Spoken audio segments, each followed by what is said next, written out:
Ah, les Bulls. Salut les taureaux. Ouais. Les Chicagoans. Qu'est-ce qui se passe? Vas-y. On s'installe peinard. Petit apéro spécial Chicago. Ouais. Et non, on va pas se foutre de leur Je gueule. crois pas qu'on ait fait de focus sur eux depuis le début de saison. On en a fait un petit quand monsieur Fred Hoiberg a été Oui, voilà. viré. Bon. C'était le seul focus qu'on pouvait se permettre. C'était il y a à peu près 2 mois, un bon gros mois et demi, quoi. On était peinard, on se disait, ah bah tiens, ça y est, Fred Hoiberg n'est plus, vive Jim Boylan. C'était la seule fois où on a parlé vraiment des Bulls, et nous on était persuadés, Alex, que la fois suivante on en allait parler, c'était soit dans la vidéo Tanking, qu'on a fait aussi un petit peu en début d'année 2019, sinon ça allait être du foutage de gueule, quoi. Ouais. Et là, en fait... Pardon, excusez-moi. Il y a une vraie petite base intéressante qui se dégage côté Chicago. Dont on doit parler. On avait dit, il y a du talent en Chris Dunn, en Mark Cannon. Là, il est blessé, malheureusement, le pauvre, mais les débuts de Wendell Carter Jr., franchement, sont très intéressants. Très intriguant, tout à fait. On avait dit, bon, Zach Lavine, on avait fait un truc sur lui, genre dans la course au MIP. C'était les courses au MIP, c'était les stars de demain, un petit peu les joueurs qui débarquaient et cartonnaient.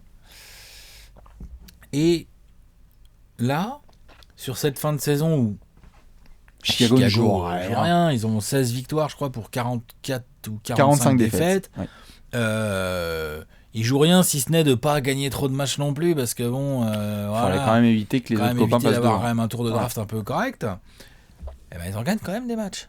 Et pas Bien n'importe sûr. lesquels. Et pas n'importe lesquels. Et pas de n'importe quelle manière. Pas n'importe quelle manière, tout à fait. C'est donc l'apéro spécial Bulls. 3 victoires sur les 4 derniers matchs. On sort du All-Star Break et c'est la teuf à Chicago.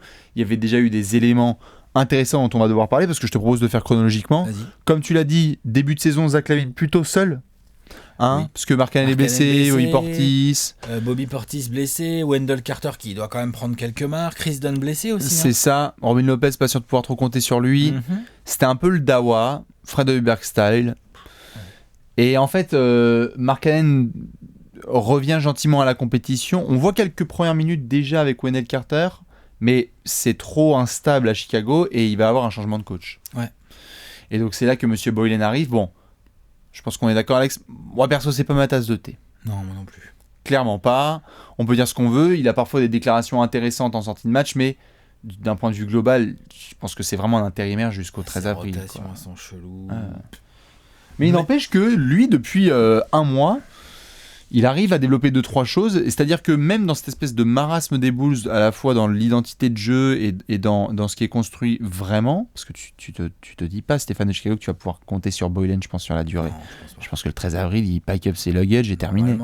Normalement. Curieux de voir ce que Gar Forman et John Paxson vont faire au niveau coaching. Tout à fait. Mais ce qui est intéressant, fort intéressant, et j'en rigolais avec Alex juste un petit peu en off, c'est que mine de rien, le transfert de Jimmy Butler, on en pense quoi maintenant? T'as gagné le duo Lavine-Mark Cannon et qui est en train de bien prendre ses marques d'un point de vue vraiment osmose, alchimie entre les deux. Il y a des trucs vachement intéressants ces derniers jours. Déjà, offensivement parlant, quand Lavine a le ballon et que Mark Cannon vient poser un petit screen et qui pop out et que Lavine peut donc ou driver ou ressortir la balle pour Mark Cannon, c'est une situation qui est compliquée à défendre. Extrêmement chaud. Ouais, c'est chiant à défendre. Surtout que Lavine, ou Lavine, comment on... Lavine, tu vas te faire taper sur les doigts. C'est pas grave. Par qui? Les fans des Bulls et des Wolves. D'accord. Et du ciel. Ouais, et d'astronomie. D'accord, ouais. Bref, Zach Lavine. Zach Lavine, il est souvent dans une position... J'aime bien Archie Diacono. Mais moi, j'aime beaucoup. Chris Dunn joue pas... Oui, mais... Archie Diacono est un joueur intéressant, mais c'est quand même beaucoup Lavine qui a la balle dans les mains en attaque aux Bulls. Oui. Chris Dunn, quand il est repassé par là vite fait, là, il a eu la balle aussi, donc ça bouffe un peu de la balle à Lavine. Ce qui n'est pas forcément mauvais, ça permet de varier un peu les choses. Bien sûr. Archie Diacono se bat bien, mais c'est vrai que défensivement, Chris Dunn amène quand même une sécurité athlétique et tout, bien qui sûr. est plus intéressante. Disons que Archie Diacono se bat très bien en défense, mais c'est à TJ McConnell, quoi. Ça défense bien, mais c'est-à-dire que physiquement, c'est un peu, tu sais, t'as l'impression qu'il y a ton petit frère, là, tu lui mets la main sur le front, puis il essaie de te mettre des coups de poing, mais il n'y arrive pas, quoi. C'est un peu ça. On est quand même là-dessus, quoi. Mais il se bat bien et puis il shoot pas si mal. Mais non, vraiment, là, ils sont en train d'essayer de construire autour du duo Lavine-Mark Cannon, et on se rend compte que il y a un vrai potentiel là-dedans. C'est intéressant. Potentiel, ouais. C'est-à-dire que même là, sans fond de jeu, sans clair fond de jeu. Enfin, le duo peut te faire gagner des matchs. Le duo peut te faire gagner des matchs. Ouais. Le duo est capable de faire des grosses performances offensives et pas isolées, parce que je veux dire, des mecs qui sont capables sur 1 à 2 semaines d'être bons, ok, très bien. Non. Mais en fait, ça fait... On va pas non plus dire que ça fait 1 mois que les Bulls déroulent. Hein. On se calme. Non, ils déroulent pas. Ils déroulent pas du tout. Ils déroulent rien. Mais les deux là, par contre, Mark Allen depuis 1 mois, c'est une dinguerie totale. Il est bon. Hein. Dans la discrétion la plus totale de la conférence Est. Il est bon. Il est extrêmement bon. Et Zach LaVine commence à trouver vraiment son rythme. C'est pas régulier, mais il y a du talent.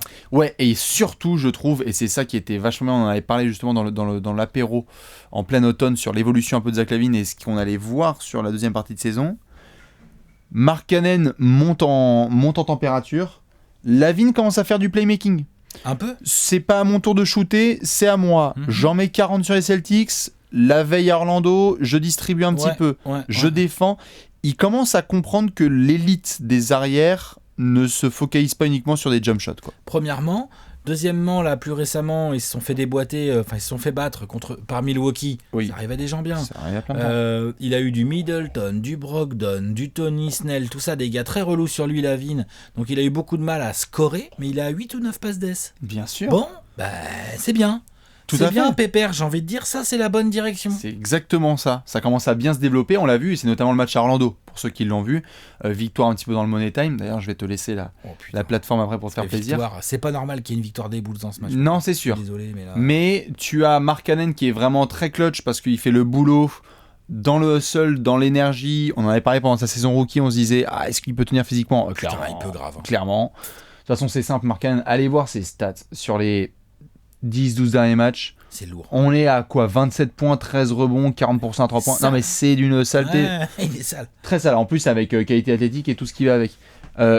Et dans ce match, pour notamment les fans de Chicago qui ont vu ça, Jim Boylan s'exprime après la rencontre et il dit tu vois, c'est le match de Zach LaVine qu'on attend le plus, celui-là. C'est-à-dire qu'il est bien défendu, mais il va trouver le copain démarqué, soit Robin Lopez, soit Lauri Markkanen, soit Aren Arcidiacono, soit Otto Porter. Le mec, il a posé un 35-15 sur les Celtics quand même, Markkanen.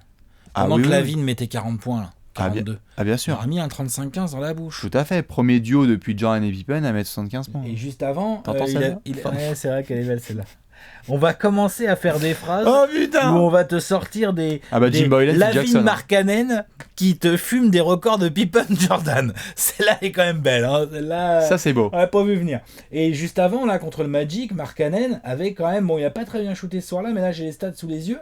Il est quand même à 25 points, 11 rebonds. Bien sûr. Il est là, quoi. Il est là. Bon, après, le Magic, encore une fois, Vavan ultra clutch. Gros tir de Vavan. Franchement. Et derrière, il n'y a pas Aaron Gordon là, qui va tout niquer en faisant une faute sur un shoot à 3 points. Il est sérieux, Aaron Gordon ? Sacré drone. Putain. Moi, je l'aime bien. Franchement, tu l'aimes bien, mais il a quand même un poids chiche dans le crâne. Il a quand même un des QI basket les plus bas de la ligue, le mec. Oh là là. Franchement, j'ai pas peur de le dire. Il est sous la table. Il a un QI basket, mais c'est... Cette faute est sublime. Genre, dans le cadre d'une équipe qui va Jamal Magui, c'est un scientifique du jeu à côté. Hein. Oh, c'est côté d'Aaron c'est le directeur de l'INSEE. Complètement. Non, mais c'est vrai, franchement, c'est un truc de fou. Là, ce qu'il fait, la faute qu'il fait, elle est débile. Elle est d'une stupidité assez rare. Et Chicago en profite bien. Ouais, nickel, et ils vont gagner. Et ils vont finir ça comme des grands, genre on doit pas gagner, mais on gagne. Et Orlando, on doit gagner, mais on gagne pas. On perd contre les Bulls. On est à la course au playoff, on perd contre les Bulls. C'est clair. Mais tu m'en parlais en off. Tu m'en parlais en off là tout à l'heure. Le match contre Boston, bon, il y a le score final qu'on connaît, mais la physionomie du match est très intéressante. Ouais. Elle est inquiétante pour les Celtics et intéressante pour les Bulls. Je m'explique, pour ceux qui ont vu le match, on a un gros début de match des Celtics. Ils leur mettent la race. Ils sont là pour gagner. Ils viennent de perdre à Milwaukee en plus. Ils viennent de perdre à Milwaukee. Ils débarquent à Chicago en mode attends, c'est bon, vas-y. On est les Celtics là. Surtout qu'il leur a émis, je rappelle, 133-77 début décembre. Ouais. Plus grosse défaite de l'histoire. Enfin bref, vas-y. Et gros début de match, il faudrait regarder les écarts exacts, mais clairement, les Celtics démarrent, et à un moment, ils ont 8, 10, 12 points d'avance, quoi, tout de suite, quoi. Et les Bulls, ils paniquent pas, ils continuent à jouer leur jeu, et on arrive avec un duo Markkanen-LaVine à quasiment 80 points, quoi. Sur des Celtics qui, normalement, je veux dire, pour défendre LaVine, ils ont du Smart, du Jaylen Brown, pourquoi pas du Tatum. Pour faire chier Markkanen, merci, Horford, Marcus Morris, tout ça, normalement, ils ont vraiment ce qu'il faut. Bien sûr. Eh ben non. Ils ont rien pu faire. Ils ont rien pu faire. Ils ont pris cher.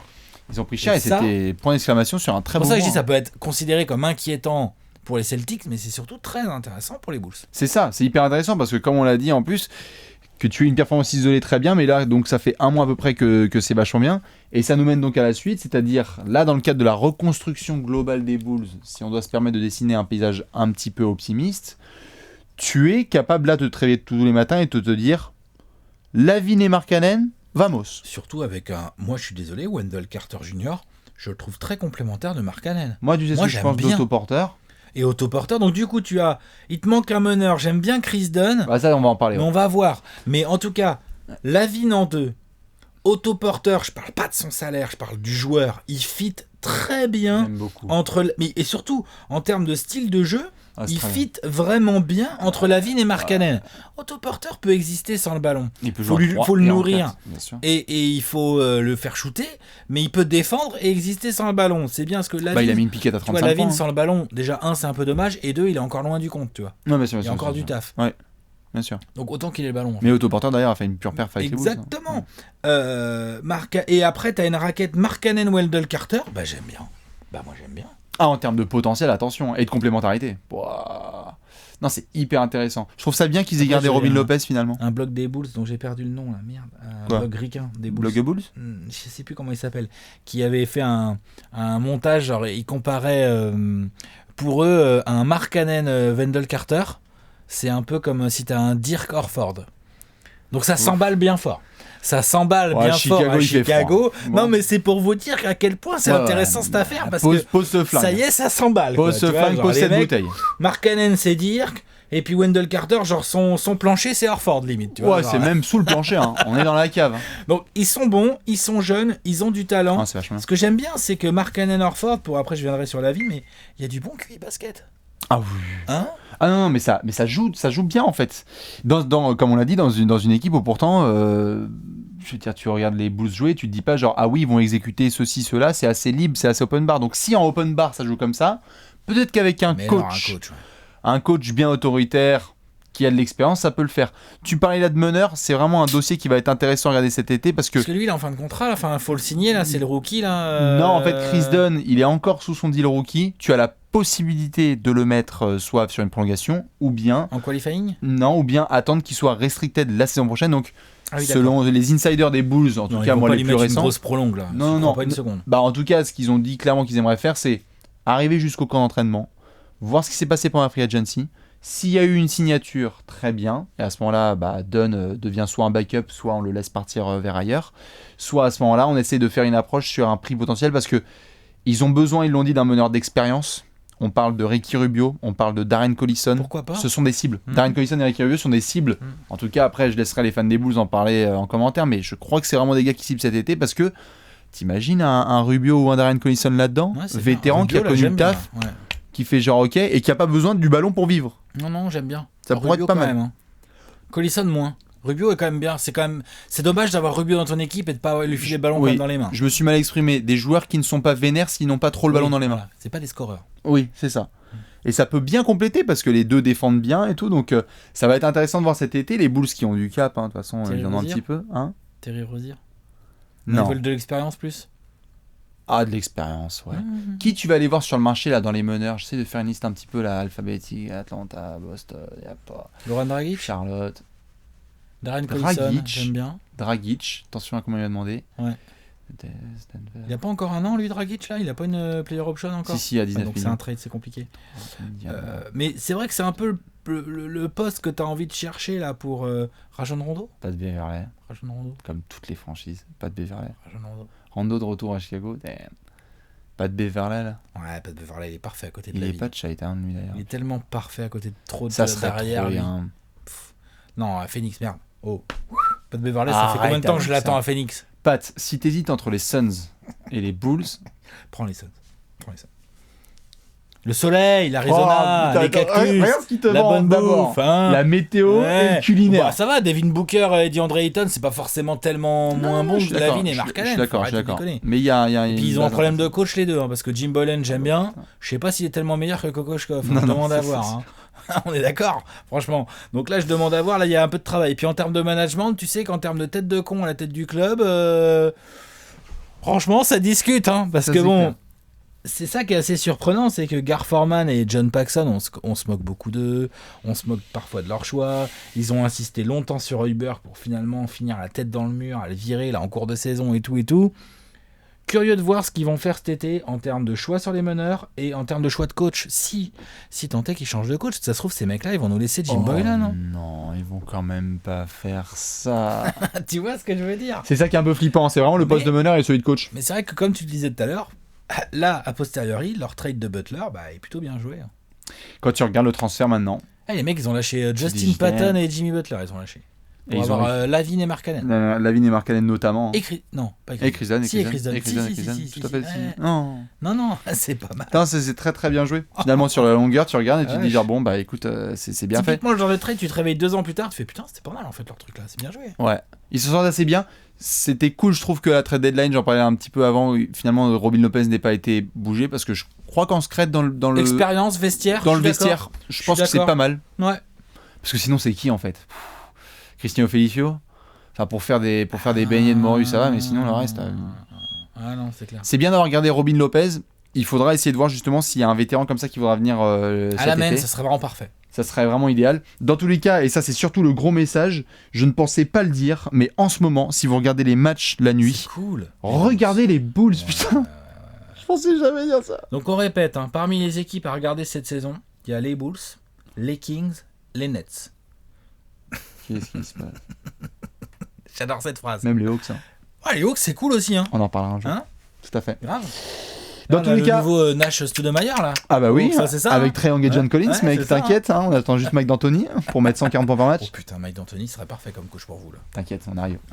Dans tous les cas, les fans des Bulls, surtout félicitations pour ce début, cette petite fenêtre là de tir là qui commence à s'ouvrir peut-être où il peut y avoir un début de construction. En tout cas, ce qui est cool, c'est que là, on n'espère rien sur le mois de mars et avril, il y a pas de playoff, tout ça. Que de la perf. Par contre, on va être très intéressé de voir déjà à quelle position ils vont pouvoir drafter, qu'est-ce qu'ils vont drafter, et ensuite ce qu'ils vont faire cet été. Non, franchement, non. Il y a peut-être un début de soleil à Chaïtan.